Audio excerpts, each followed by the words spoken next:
what did the Fed do? What the Fed did, as was just indicated, was not at all to relax the rules for the largest banks in the country. But what it did do was very modestly relax the liquidity and capital rules for the large banks that are of a regional nature and scope that do not have major international or non-banking presence. And what the Fed did was really to follow what Congress told them to do in Dodd-Frank and then in legislation enacted earlier this year, was to tailor their rules, not to have a one-size-fits-all obligation, but to look at the actual risk posed by the institution and then adapt the capital and liquidity standards based on risk. Is it enough? I think it is enough, certainly for now. It is true that hundreds of, or at least tens of billions of dollars will now not need to be held in high-quality liquid assets. But that's one side.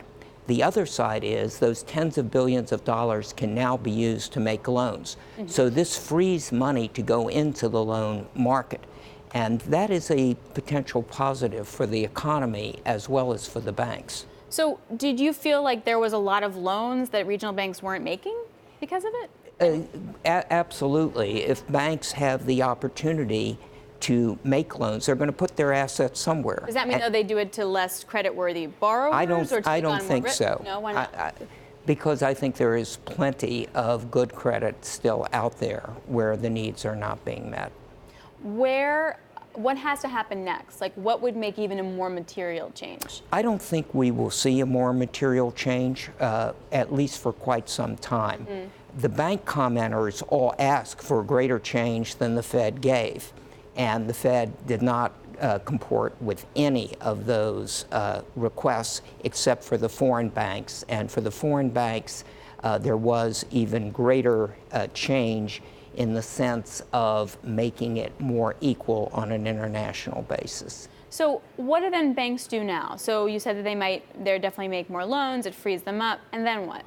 I think then, loans are particularly important because of the interest rate situation where rates are very low. This puts pressure on net interest margin. And so the ability to shift from the lowest yielding assets to better yielding assets will be important for that margin. For regional banks that obviously are going to get hurt much more by the yield curve than a big bank, for example, are they able to make up that lost revenue by the amount of loans? Like now they can go out and be like, great, I'm going to go make $1 bazillion worth of loans. Does that make up for their NIMs? No. The negative impact of the rate environment on them will clearly outweigh this truly incremental additional capacity to make loans. So it's, if you look at the whole scenario, it is still relatively negative. So does that mean we're going to have to see more consolidation in the space, constant underperforming for the regionals? What do you think? I think we will see more consolidation. Scale continues to be a major issue.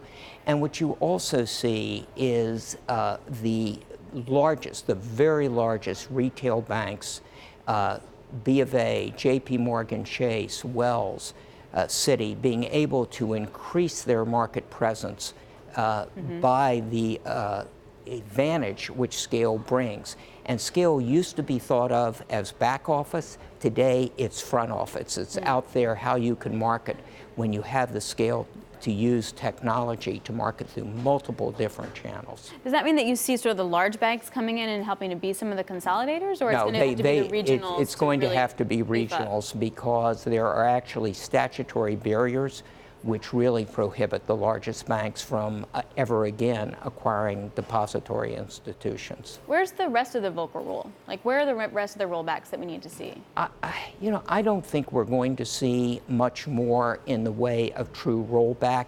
And this, again, whether it's Volcker or the changes made yesterday, these are changes at the margin. These are not radical changes by any means. For example, on Volcker, you're not going to see the large banks go back into prop trading. They will have less regulatory burden. It will be easier for them to comply, but it's not going to be a sea change. I think the Federal Reserve has pressed on issues of transparency, uniformity, tailoring, but not major change. So if you wrap this into a nice bow for me, what are you hearing in terms of how banks think about the 2020 election, in terms of Senator Warren, and not just Senator Warren, but also Bernie Sanders, like how they're processing that kind of political shift? I think they're still waiting for more information. Nobody knows. We're so far away from that election. I think the banks, if anything, are as concerned that the chairman of the Federal Reserve and the vice chairman stay in place, because that will be critical to them as well. And that's irrespective of the election. If the president were reelected, there would be a question as to whether Chairman Powell and Vice Chairman Quarles stay.